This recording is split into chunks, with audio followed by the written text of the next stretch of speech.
কৃষক ৰাইজক উপকৃত কৰিবলৈ তৎপৰ এতিয়া কলিয়াবৰ জলসিঞ্চন বিভাগ। জলসিঞ্চন বিভাগে বৈদ্যুতিক যন্ত্ৰৰ জৰিয়তে পানী যোগান ধৰিব খেতি পথাৰত। বিকল হৈ থকা পানী যোগান আঁচনিসমূহ সক্ৰিয় কৰি তুলিব জলসিঞ্চন বিভাগে।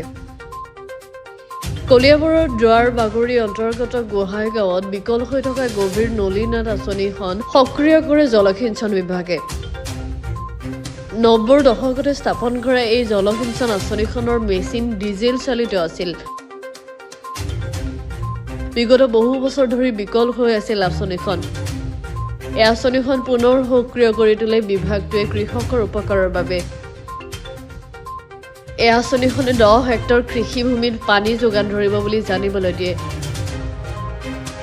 এই আঁচনিখনে 10 হেক্টৰ কৃষিভূমিত পানী যোগান ধৰিব বুলি জানিবলৈ দিয়ে বিভাগৰ অভিযন্তাগৰাকীয়ে।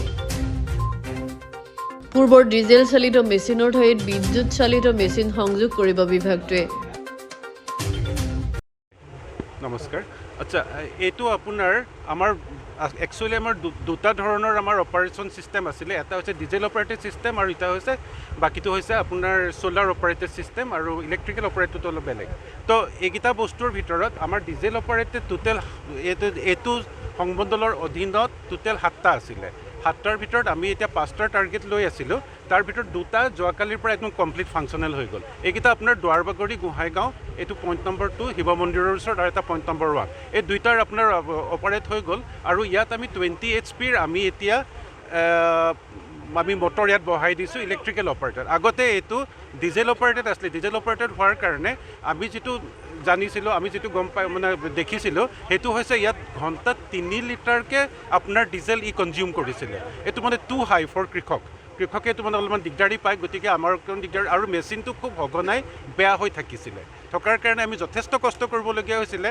আমি মেকানিক ইয়াত এভেইলেবল নাই। গতিকে আমি নগাঁৱৰ পৰা কেতিয়াবা ব্যৱস্থা কৰোঁ, কেতিয়াবা আমাৰ অফিচৰ ওচৰৰ জখলাবন্ধাৰ পৰা ব্যৱস্থা কৰোঁ। যেনেকৈ কৰি কোনো ৰকম চলাই থকাৰ পিছতো ই ডিফাংক ষ্টেটলৈ গুচি গৈছিলে।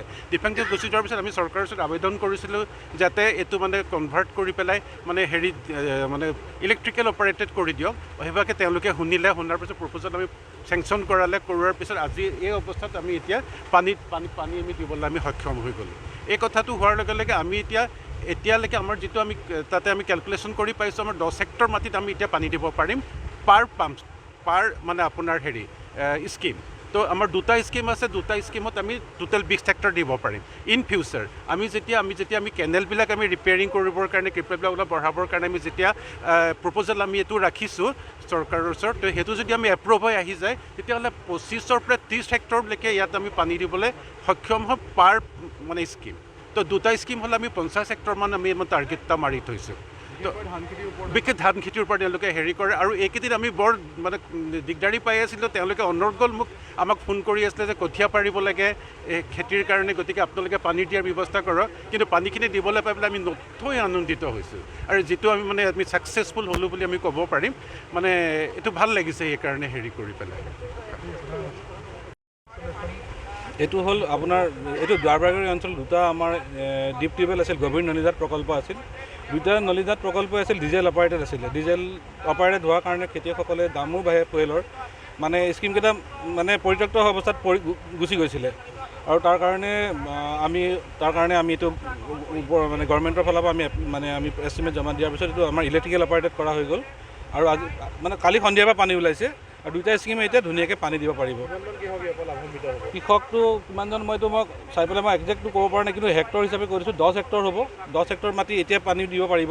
কিন্তু অকণমান কেনেল ৰিপেয়াৰিং আছে, এইটো আমি প্ৰপ'জেল দিম। দিয়াৰ পিছত এইটো 25ৰ পৰা 30 হেক্টৰ পানী দিব পাৰিব। আমি প্ৰথম পানী ওলোৱা ব্যৱস্থাটো কৰিছোঁ, তাৰপিছত আমি কেনেলত হাত দিম এতিয়া ভালকৈ। ইয়াত 2টা আছে, ডিপ টিউবৱেল 2টা আছে এনেকুৱা।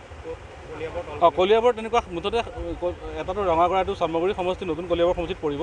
মুঠতে 7টা আছিল আমাৰ ডিভিজনৰ আণ্ডাৰত। তাৰ দুটা ডিপ টিউবৱেলটো ফাংচনেল হৈ গ'ল আজিৰ পৰা। আৰু 2টা আমি ফাংচনেল কৰিব নোৱাৰোঁ, তাত অকণ মানে টেকনিকেল প্ৰব্লেম আছে। আৰু বাকী 3টাৰ কাৰণে আমি প্ৰপ'জেল দিছোঁ ডিজেলৰ পৰা ইলেক্ট্ৰিকেল অপাৰেট কৰিবৰ কাৰণে। এইটো চিফ ইঞ্জিনিয়াৰ ছাৰ নিজে আহিছে, নিজেও তেওঁ চাইছে আৰু তেওঁ স্পেচিয়েলি লিখি লৈ গৈছে। আৰু আমি আশাবাদী এইটো আমি অতি সোনকালে এইটো ডিজেলৰ পৰা ইলেক্ট্ৰিকেল অপাৰেট কৰি ফাংচনেল কৰিব পাৰিম। বাৰিষাৰ আগততো ক'ব পৰা নাই, এইটো অকণ সময় লাগিব। আমি চেষ্টা কৰিম, আমি ছাৰহঁতকো চেষ্টা কৰিম কনভিন্স কৰাব চাওঁ। পাব। নিশ্চয় পাব, মন কৰিলে চবেই পাব বুলি আশা কৰিছোঁ। মনটো আমাৰো ভাল লাগিছে।